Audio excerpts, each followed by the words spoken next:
Akizungumza baada ya kupokea kikombe cha ubingwa wa soka la ufukweni Zanzibar kutoka timu ya Ukunjwi Beach Soka, katibu tawala mkoa wa Kaskazini Pemba Dr. Ali Hatibu Bakari amewataka wanamichezo kuzingatia nidhamu, kwani michezo ni sehemu ya kujipatia ajira.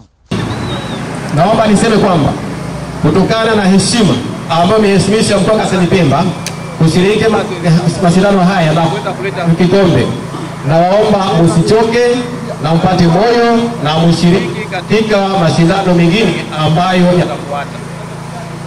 Na naamini kwamba afisi ya mkoa wa Kaskazini Pemba itashirikiana nanyi katika michango yote ambayo yatahitajika katika kuendeleza mashindano haya. Awali katibu tawala wilaya Wete Mkufu Fakiali amewataka vijana kuendelea kushiriki michezo kwa lengo la kujenga afya pamoja na uhusiano na jamii inayowazunguka.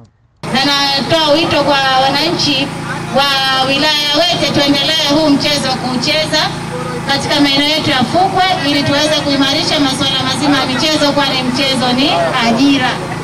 Hii ajira ni fursa ya ajira, na kuombeni sana tutumie fursa hii na tusizembee.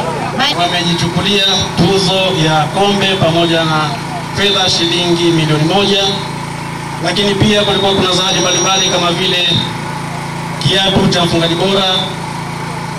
Tuzo ya mfungaji bora zote zimechukuliwa na wachezaji wetu kutoka Kisiwani Pemba ambao wanatokea ndani ya mkoa wa Kaskazini.